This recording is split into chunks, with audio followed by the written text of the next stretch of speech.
વિદ્યાર્થી મિત્રો good morning, નમસ્તે. આજે આપણે ધોરણ 8 વિષય સામાજિક વિજ્ઞાન પ્રકરણ નંબર 7 આબોહવાકીય ફેરફાર, આજે આ પ્રકરણ વિશે આપણે માહિતી મેળવવાની છે. તો વિદ્યાર્થી મિત્રો, આપણે ઓનલાઈન શિક્ષણના માધ્યમ દ્વારા આખું સમગ્ર પ્રકરણની આપણે સમજ મેળવેલી છે, છતાં આપણે અમુક મુદ્દાની આજે ચર્ચા કરવાની છે અને એ ચર્ચાના અંતમાં આપણે વર્કશીટ તમને મોકલવામાં આવશે.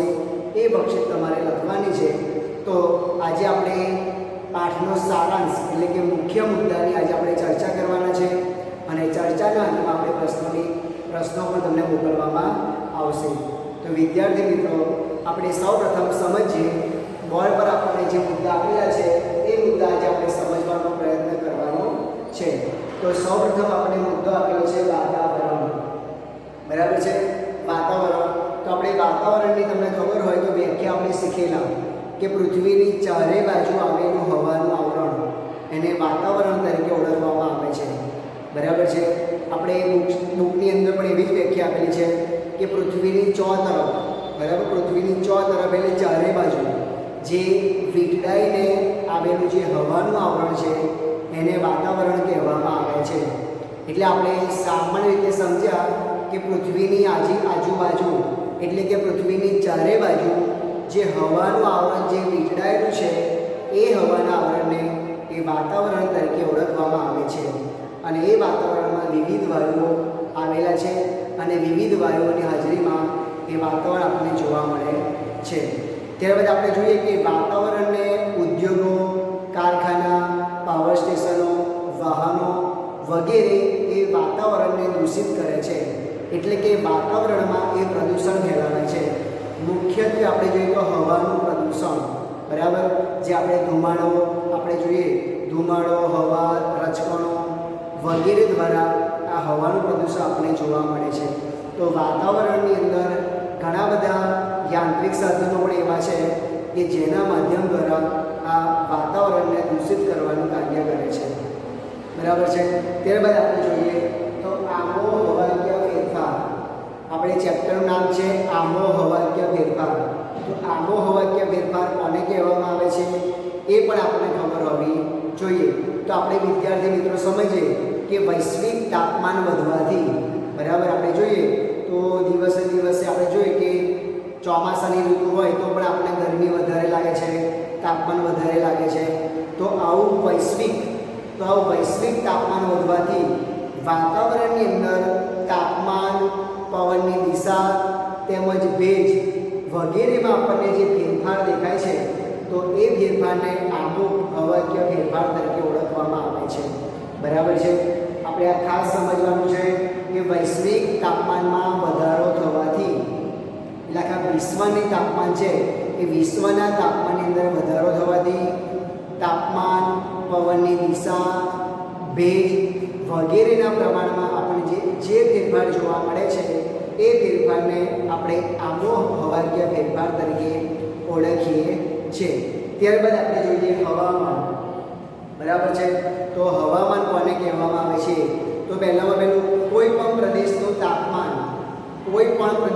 તાપમાન, ભેજ અને વરસાદની ટૂંકા ગાળાની સ્થિતિ એને આપણે હવામાન તરીકે ઓળખવામાં આવે છે.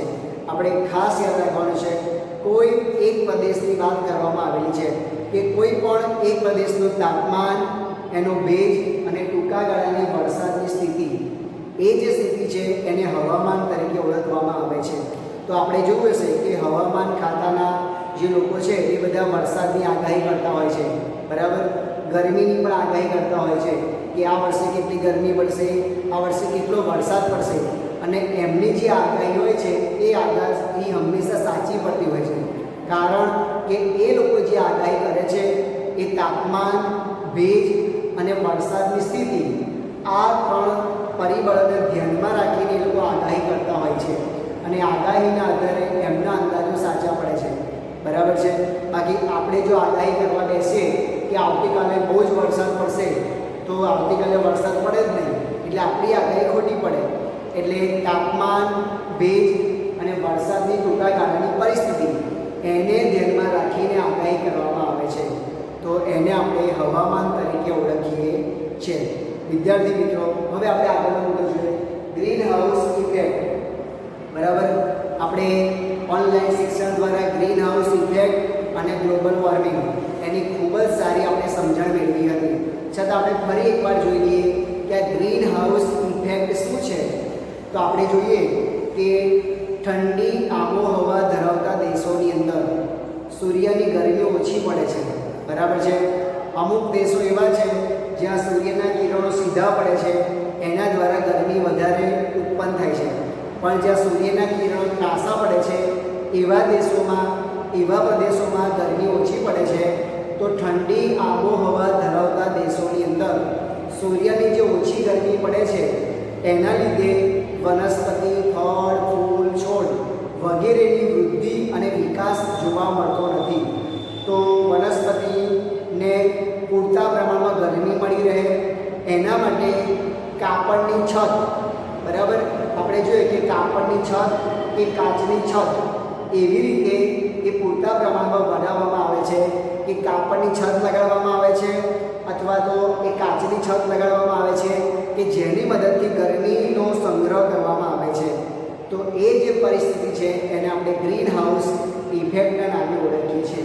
તો ગ્રીન હાઉસ ઇફેક્ટ કેમ બનાવવામાં આવે છે એ પ્રશ્ન કેમ ઉદ્ભવ્યો તો આપણને ખબર હોવી જોઈએ કે જ્યાં ઠંડી આબોહવાવાળા પ્રદેશો છે ત્યાં પૂરતા પ્રમાણમાં ગરમી નથી મળતી, એના લીધે ગ્રીન હાઉસ ઇફેક્ટ દ્વારા આ ગરમીનો સંગ્રહ કરવામાં આવે છે અને ગરમીના સંગ્રહ દ્વારા વનસ્પતિનો વૃદ્ધિ અને વિકાસ આપણને જોવા મળે છે. ત્યારબાદ આપણે જોઈએ કે બિનપરંપરાગત ઉર્જા સ્ત્રોતો. તો બિનપરંપરાગત ઉર્જા સ્ત્રોતોની આપણે વાત કરીએ તો એની અંદર આવે સૌર ઉર્જા, પવન ઉર્જા, ભરતી ઉર્જા, બાયોગેસ વગેરે. એ વગેરે આપણે જોઈએ તો બિનપરંપરાગત ઉર્જા સ્ત્રોતો છે. બરાબર છે. સૌર ઉર્જા તો આપણે જોઈએ કે સૂર્ય પાસેથી મળતી ઉર્જા. તો સૌર ઉર્જાનો જો આપણે ઉપયોગ કરીએ તો આપણે વીજળીનો બચાવ કરી શકાય છે. સૌર ઉર્જાની મદદથી આપણે ઘણા બધા યાંત્રિક કાર્યો કરી શકાય છે. તો સૌર ઉર્જા, પવન આપણે જોયું છે કે પવન ચક્કી દ્વારા પણ વિદ્યુત ઉત્પન્ન કરવામાં આવે છે, એ પવન ઉર્જા છે. તો પવન ઉર્જા દ્વારા પણ આપણે યાંત્રિક એનો ઉપયોગ કરી શકાય છે. બાયોગેસ દ્વારા આપણે ખાતર પણ મેળવી શકાય છે. તો આ રીતે આ જે આપણે વાત કરી સૌર ઉર્જા, પવન ઉર્જા, બાયોગેસ, ભરતી ઉર્જા, એ બધા જે ઉર્જા સ્ત્રોતો છે એ બિનપરંપરાગત ઉર્જા સ્ત્રોતો છે. ત્યારબાદ આપણે વાત કરવાની કે ગ્લોબલ વોર્મિંગ. તો આપણે જોઈએ કે વાતાવરણની અંદર જે તાપમાન વધે છે એ તાપમાન વધવાના કારણે આ ગ્લોબલ વોર્મિંગનો પ્રશ્ન ઉદ્ભવ્યો છે. એની અંદર આપણે વાત કરીએ તો પહેલાં પેલું carbon dioxide, methane, nitrous oxide, chlorofluorocarbon અને હેલોકાર્બન, આ જે 5 વાયુ છે એ પાંચે વાયુઓ એ ગ્રીન હાઉસ વાયુ તરીકે ઓળખવામાં આવે છે.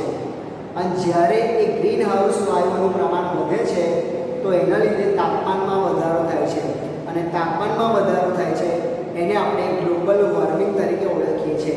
તો આ ગ્લોબલ વોર્મિંગથી બચવા માટે આ જે વાયુઓનું જે ઉત્સર્જન કરતા સાધનો છે, આ જે ગ્રીન હાઉસ વાયુઓ છે એનું જો ઉત્સર્જન કરતા સ્ત્રોતો છે એનો જો ઉપયોગ ઘટાડવામાં આવે તો ખરેખર આ ગ્લોબલ વોર્મિંગના પ્રશ્નથી આપણે એમાં બચી શકીશું અને એમાં આપણને રાહત થશે. ત્યારબાદ આપણે જોઈએ કે વિશ્વનો દરેક માનવી 1.5 ટન કાર્બન ડાયોક્સાઇડ વાયુ છોડે છે. બરાબર, આપણે ખાસ યાદ રાખવાનું છે કે વિશ્વનો દરેક વ્યક્તિ 1.5 ટન એ કાર્બન ડાયોક્સાઇડ વાયુ છોડે છે. અને આપણે જોઈએ તો છેલ્લા 100 વર્ષની અંદર તાપમાનની અંદર 0.6 સેલ્સિયસનો વધારો આપણને જોવા મળે છે. જો છેલ્લા 100 વર્ષની વાત કરવામાં આવી છે, છેલ્લા 100 વર્ષમાં 0.6 અંશ સેલ્સિયસ તાપમાનમાં વધારો આપણને જોવા મળે છે. જેનો આપણને સીધી અસર જોઈએ કે શેની સીધી અસર છે ગ્લોબલ વોર્મિંગ. એ ગ્લોબલ વોર્મિંગના લીધે તાપમાનમાં વધારો થાય છે અને તાપમાનમાં વધારો થાય છે એના લીધે આ ગ્લોબલ વોર્મિંગનો પ્રશ્ન એ આપણને જોવા મળે છે. ત્યારબાદ આપણે છેલ્લે વાત કરીએ કે વૈશ્વિક સંમેલન. બરાબર છે. તો વિશ્વના ઘણા બધા દેશોએ પર્યાવરણને બચાવવા માટે આ રીતે બેઠકોનું આયોજન કરવામાં આવ્યું હતું.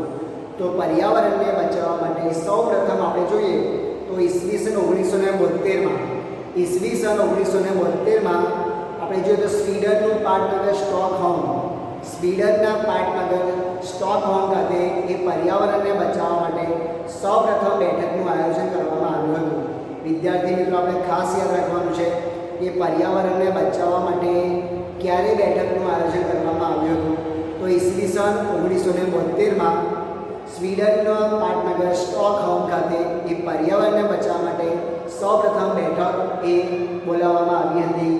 ત્યારબાદ આપણે જોઈએ તો બ્રાઝિલનું પાટનગર રિયો ડી જાનેરો ખાતે પણ આ પર્યાવરણને બચાવવા માટે એ બેઠક બોલાવવામાં આવી હતી. અને ત્યારબાદ આપણે જોઈએ તો ઈસવીસન 2009માં ડેનમાર્કનું પાટનગર કોપનહેગનની અંદર પણ આ પર્યાવરણને બચાવવા માટે આ રીતે બેઠક બોલાવવામાં આવી હતી. અને એની અંદર એવું નક્કી કરવામાં આવ્યું છે કે જે વિકાસશીલ રાષ્ટ્રો છે જેવા કે ભારત, તો વિકાસશીલ રાષ્ટ્રોને આ કાર્બન ડાયોક્સાઇડ વાયુનું પ્રમાણ ઘટાડવા માટે અથવા તો ગ્લોબલ વોર્મિંગથી બચવા માટે એમને $100 અબજ મદદ કરવી જોઈએ. અને એવી પણ વાત કરવામાં આવી હતી કે વિકસિત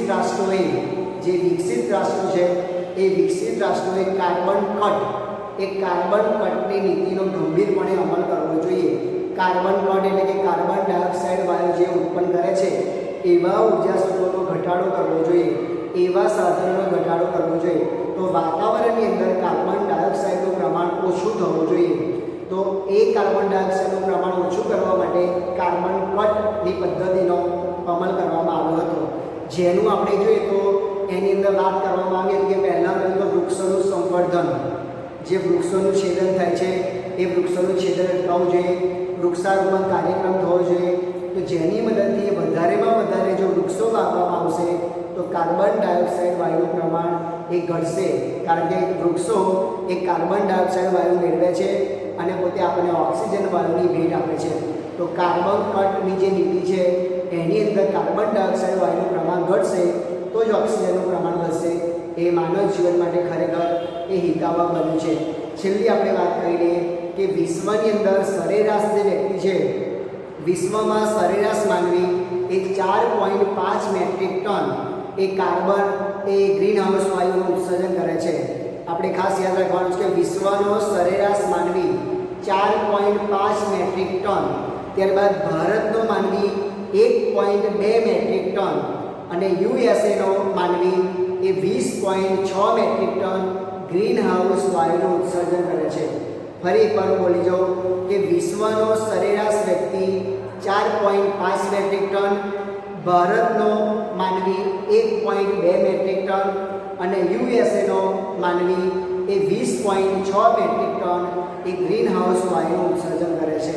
તો ગ્રીનહાઉસ વાયુ અને ગ્લોબલ વોર્મિંગથી બચવા માટે કયા કયા પગલાં લેવા જોઈએ એની પણ આપણે ખૂબ જ સુંદર વાતો કરી. તો વિદ્યાર્થી મિત્રો, હવે તમને એક એનિમેશન વિડીયો બતાવવામાં આવે છે. એ એનિમેશન વિડીયો જો તમે જોશો તો તમે સમગ્ર પ્રકરણમાં શું ચર્ચા કરવામાં આવી છે તેની તમને પૂરતી સમજ મેળવવામાં આવશે. તો હવે આપણે સૌ એનિમેશન વિડીયોમાં જોડાઈશું અને ત્યારબાદ તમને જે વર્કશીટ મોકલવામાં આવે એ વર્કશીટ તમારે બરાબર વ્યવસ્થિત સાચા જવાબો સાથે લખીને મોકલવાની છે. જય હિન્દ, જય ભારત. प्रकरण 7 आबोहवाकीय फेरफारों, आबोहवा, हवामान અને ગ્રીન હાઉસ ઇફેક્ટ. સારાંશ. જુદા જુદા સ્થળ પર હવામાનનું પ્રમાણ તેમજ તેનું જુદા જુદા સ્થળ પર હવાનું પ્રમાણ અને હવાની ગતિ અલગ અલગ હોય છે. ઉપરાંત રોજિંદા જીવનમાં ઠંડી, ગરમી કે વરસાદમાં થતા ફેરફારને વાતાવરણમાં થતા ફેરફાર તરીકે ઓળખાવીએ છીએ. વાતાવરણમાં થતા એકાએક ઘટાડો કુદરતી હોવાની સાથે સાથે માનવ સર્જિત પણ છે.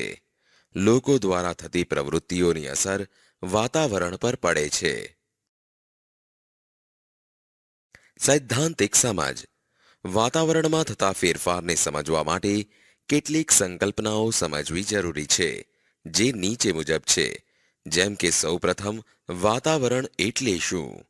વાતાવરણ પૃથ્વીની ચારે બાજુ વીંટળાઈને આવેલા હવાના આવરણને વાતાવરણ કહેવામાં આવે છે. આબોહવાના ફેરફાર વૈશ્વિક તાપમાન વધવાથી તાપમાન, પવનની દિશા અને ભેજ વગેરેમાં જે ફેરફાર થાય છે તેને આબોહવાના ફેરફાર કહેવામાં આવે છે. હવામાન કોઈ પણ પ્રદેશના તાપમાન, ભેજ અને વરસાદની ટૂંકા ગાળાની સરેરાશ સ્થિતિ એટલે હવામાન.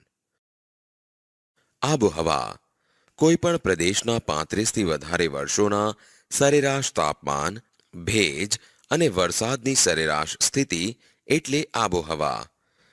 આપેલ સંકલ્પનાઓમાં જો સંતુલન રહે તો વાતાવરણ પર કોઈ ફેરફાર જોવા મળતો નથી. પરંતુ જો હવામાન કે આબોહવામાં કોઈ માનવ સર્જિત કારણોસર ફેરફાર થાય તો તે ઘણો ઘાતકી સાબિત થાય છે. જેમ કે તેના દ્વારા ઉદ્ભવતી ગ્રીન હાઉસ ઇફેક્ટ.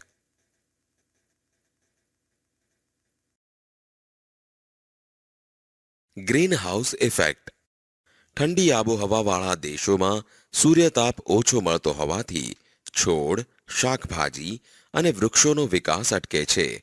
તેથી પર્યાપ્ત માત્રામાં ગરમી મળી રહે તેવી કૃત્રિમ વ્યવસ્થા કરવામાં આવે છે, જેના માટે કાચ કે કાપડની છત રાખવામાં આવે છે કે જ્યાં ગરમીનું પ્રમાણ જળવાઈ રહે છે. તેને ગ્રીન હાઉસ ઇફેક્ટ કહે છે. ગ્રીન હાઉસ ઇફેક્ટ દ્વારા સામાન્ય ઋતુ સિવાયની ઋતુમાં પણ સારી ગુણવત્તાવાળા શાકભાજીનું ઉત્પાદન લઈ શકાય છે. ઇઝરાયલ જેવો દેશ આ ટેકનોલોજી દ્વારા શાકભાજીનું વધુને વધુ ઉત્પાદન મેળવી તેની નિકાસ દ્વારા કરોડો ડોલરનું હુંડિયામણ કમાય છે. ઉપરાંત શાકભાજી પાકોની ખેતીના પાયારૂપ પ્રશ્નોના નિરાકરણ માટે ધરુની ફેર રોપણી દ્વારા ઉત્પાદન કરી આ ટેકનોલોજી ઉપયોગી અને ફળદાયી સાબિત થઈ છે.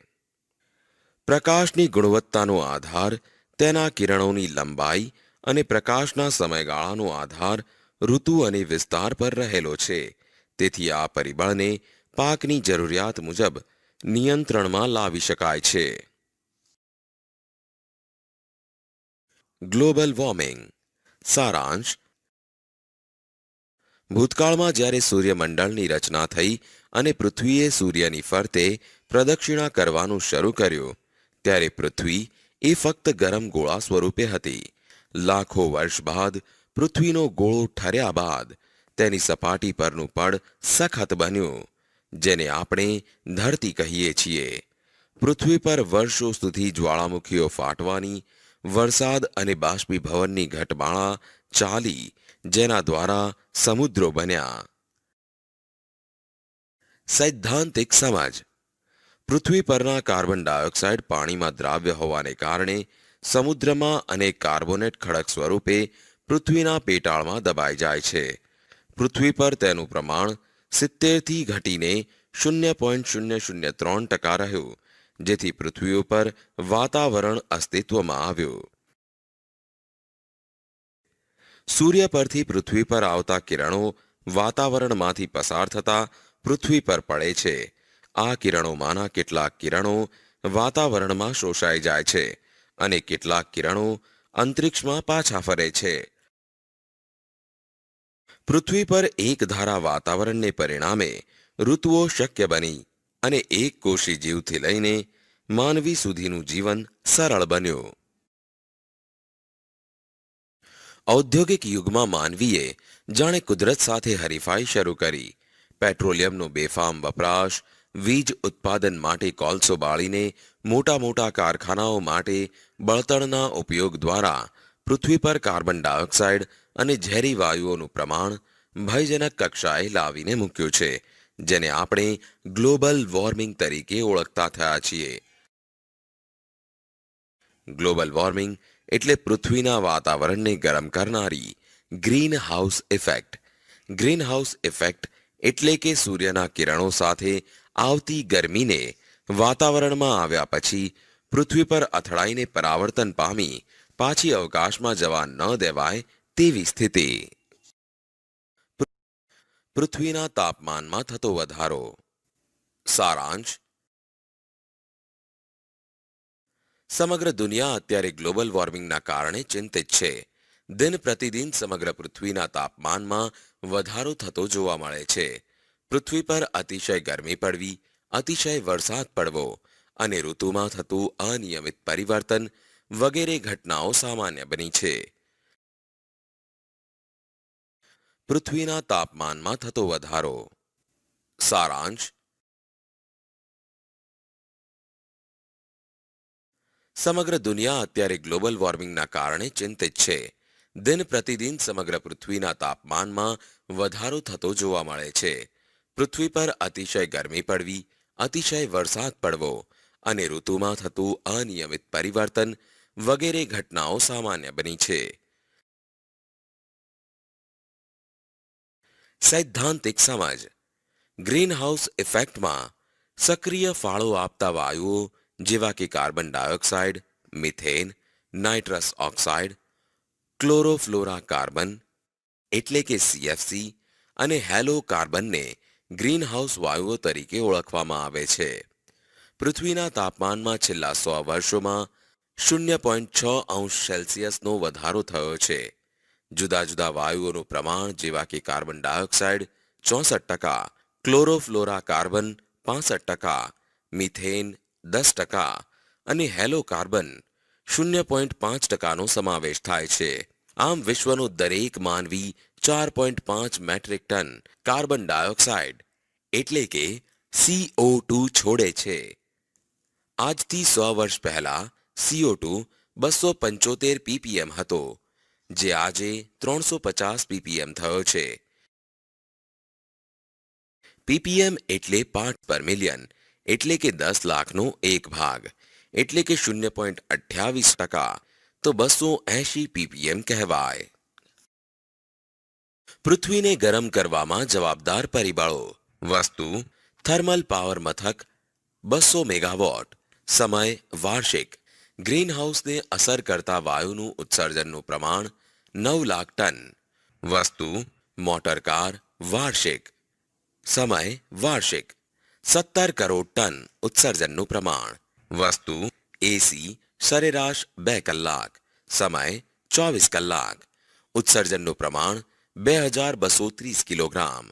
વસ્તુ ટીવી 24 કલાક. સમય ઉત્સર્જનનું પ્રમાણ 190 કિલોગ્રામ. વસ્તુ ટ્યુબલાઇટ. સમય 24 કલાક. ઉત્સર્જનનું પ્રમાણ 88 કિલોગ્રામ. વસ્તુ કમ્પ્યુટર. સમય 24 કલાક. ઉત્સર્જનનું પ્રમાણ 130 કિલોગ્રામ. વસ્તુ ફ્રિજ. સમય 24 કલાક. 920 કિલોગ્રામ ઉત્સર્જનનું પ્રમાણ. વર્લ્ડ મટીરિયોલોજીકલ ઓર્ગેનાઇઝેશન એટલે કે WMO વિશ્વ હવામાન સંસ્થાના મત પ્રમાણે ઈસવીસન 1850 થી ઈસવીસન 2008ના વર્ષનું સમુદ્ર અને જમીન સપાટી પરનું સંયુક્ત તાપમાન 31°C હતું, જે ઈસવીસન 1961 થી ઈસવીસન 1990ના ગાળાના સરેરાશ તાપમાન કરતાં વધારે હતું. જુદા જુદા ગ્રીનહાઉસ વાયુઓ. 1. Methane CH4. મિથેન એક રાસાયણિક સંયોજન છે. ઓક્સિજનની હાજરીમાં મિથેનને બાળતા કાર્બન ડાયોક્સાઇડ અને પાણી છૂટા પડે છે. ઈસવીસન 1750માં 315 ppm માંથી ઈસવીસન 2005માં 1764 ppm જેટલો આશ્ચર્યજનક વધારો નીચે પ્રમાણેના કારણો મુજબ થયો છે.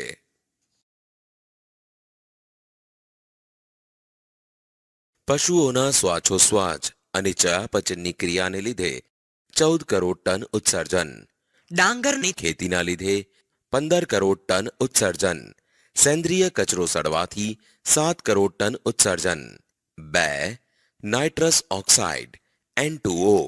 ખાતરોના ઉપયોગ સહિત કૃષિને લગતી થતી પ્રવૃત્તિઓને પગલે વાતાવરણમાં નાઇટ્રસ ઓક્સાઇડનું પ્રમાણ વધે છે, જે 270 ppm થી વધીને અત્યાર સુધીમાં 319 ppm જેટલું થયું છે. 3. ક્લોરોફ્લોરા કાર્બન CFC. પ્લાસ્ટિક, ફ્રીજ, એસી, સર્કિટ સર્જન, એરોસેલ સ્પ્રે એટલે કે 1 માઇક્રોનથી 10 માઇક્રોન આકાર ધરાવતા સૂક્ષ્મ કણોને એરોસેલ કહે છે, વગેરેના વપરાશથી ક્લોરોફ્લોરા કાર્બનમાં વધારો થાય છે.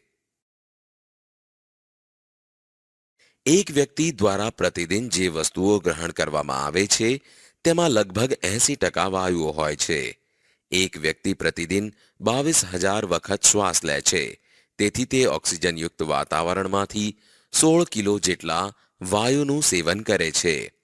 23 જાન્યુઆરી 1995ના યુનોના સંયુક્ત ઠરાવથી દર વર્ષે 16 સપ્ટેમ્બરને ઓઝોન દિવસ તરીકે ઉજવવામાં આવે છે. 2007નું વર્ષ 1980 પછી સૌથી વધુ ગરમ હતું. ગ્લોબલ વોર્મિંગની અસરો. સારાંશ. ગ્લોબલ વોર્મિંગની અસર માનવ ઉપરાંત પ્રાણીઓ, વનસ્પતિઓ અને તેમના જીવન પર પણ પડી રહી છે. ઉપરાંત અન્ય ફેરફારો પણ થઈ રહ્યા છે. સૈદ્ધાંતિક સમજ. વનસ્પતિની ઉત્પત્તિ, તેમની વૃદ્ધિનો સમય અને આયુષ્યમાં ફેરફાર. પક્ષીઓની અમુક જાતિઓ લુપ્ત થવી, દાખલા તરીકે ચકલી, ગીધ. હિમાલયની 2000 હિમનદીઓ પીગળવી. છેલ્લા 10 વર્ષમાં દુષ્કાળ, વાવાઝોડા, અતિવૃષ્ટિ અને પૂરનું પ્રમાણ વધવું. જ્યાં વરસાદ વધુ પડતો ત્યાં તેની માત્રા ઓછી થવી, દાખલા તરીકે રાજસ્થાન અને દુબઈમાં ભારે વરસાદ. ચેરાપુંજીમાં અનાવૃષ્ટિ. ખેતીમાં કઠોળનું ઉત્પાદન ઓછું થવું. જમીનમાં પાણીનું સ્તર ઘટવું. હિમનદી પીગળવાથી સમુદ્ર જળસ્તર ઊંચું થવું અને સમુદ્ર કાંઠાનું ધોવાણનું સ્તર વધવું. તાપમાન વધતા માણસો ડિહાઇડ્રેશન અને કુપોષણના ભોગ બનવા. ઋતુચક્રમાં પરિવર્તન. શિયાળા અને ઉનાળાની ઋતુઓની લાક્ષણિકતાઓ બદલાવી. ગુજરાતની દરિયાઈ સપાટી 25 સેન્ટીમીટર જેટલી વધતા જમીનની ખારાશ વધવી. ખેત ઉત્પાદનમાં સતત ઘટાડો. Cholera, dengue, malaria, yellow fever, swine flu વગેરે રોગોનું પ્રમાણ વધવું. ગ્રીન પીસ સંસ્થા મુજબ ઈસવીસન 2100માં ગુજરાતમાં વસતા આશરે 55 લાખ લોકોનું સ્થળાંતર કરવું પડશે. વૈશ્વિક તાપમાનના વધારાને લીધે ફૂલોની સુગંધ નાશ પામવી. ગ્લોબલ વોર્મિંગથી બચવાના ઉપાયો. ઉર્જાના બિનપરંપરાગત સ્ત્રોતોનો ઉપયોગ વધારવો, જેમ કે સૌર ઉર્જા, પવન ઉર્જા, પવન સૌર ઉર્જા, ભરતી ઓટ ઉર્જા. વૃક્ષારોપણ વધારવું. પોલિથીન બેગનો ઉપયોગ ટાળવો. ખાતર અને જંતુનાશક દવાઓનો વિવેકપૂર્ણ ઉપયોગ કરવો. લીલો પડવાશ અને છાણિયું ખાતર વાપરવું. ઘર ઉપયોગી સાધનોનો વિવેકપૂર્ણ ઉપયોગ કરવો. પરિવહનના સાધનોનો વિવેકપૂર્ણ ઉપયોગ કરવો. ઇકો ફ્રેન્ડલી કાગળનો વપરાશ વધારવો. પેટ્રોલિયમ પેદાશોનો વિવેકપૂર્ણ ઉપયોગ કરવો. વરસાદી પાણીનો સંગ્રહ કરવો. સીએનજીનો વપરાશ વધારવો. માનવ દ્વારા જે કાગળનો ઉપયોગ થાય છે તે 1 ટન કાગળ બનાવવા 4400 કિલોવોટ વીજળી, 30,000 લીટર પાણી અને 11 વૃક્ષોના લાકડાનો માવો વપરાય છે. પર્યાવરણનું રક્ષણ કરવા વૈશ્વિક નીતિ. માનવીય પ્રવૃત્તિઓને કારણે પર્યાવરણને થતા નુકસાનની સમજ સમગ્ર વિશ્વને સમજાવવા ઈસવીસન 1972માં સ્વીડનના પાટનગર સ્ટોકહોમ ખાતે અને ત્યારબાદ બ્રાઝિલના રિયો ડી જાનેરોમાં બેઠક બોલાવવામાં આવી. ગ્લોબલ વોર્મિંગ સંદર્ભે વિશ્વ સ્તરે ડિસેમ્બર 2009માં ડેનમાર્કની રાજધાની કોપનહેગનમાં એવું નક્કી થયું હતું કે વિકસિત રાષ્ટ્રો કાર્બનક્ટ સ્વીકારતા નથી, એટલે કે ગ્રીનહાઉસને અસર કરતા વાયુ ઉત્સર્જન ઘટાડવાની નીતિ. જ્યારે વિકાસશીલ રાષ્ટ્રો ગ્રીનહાઉસને અસર કરતા વાયુ ઉત્સર્જન ઘટાડવા દબાણ કરે છે. વિકાસશીલ દેશોના વિકાસ માટે $100 અબજ સહાય તેમજ આ બેઠક દરમિયાન 45 દેશોના 59 જેટલા સંશોધન પેપર્સ દ્વારા દુનિયાના નેતાઓને આ વૈશ્વિક સમસ્યાથી વિચારતા કરવામાં આવ્યા. વિશ્વમાં સરેરાશ નાગરિક 4.5 મેટ્રિક ટન, ભારતનો નાગરિક વાર્ષિક સરેરાશ 1.2 મેટ્રિક ટન તેમજ અમેરિકાનો નાગરિક 20.6 મેટ્રિક ટન કાર્બન વાયુ ઉત્સર્જન કરે છે, જે પર્યાવરણ માટે ભયજનક સ્થિતિ કહેવાય. વિદ્યાર્થીઓ, આ પ્રકરણ અહીં સમાપ્ત થાય છે.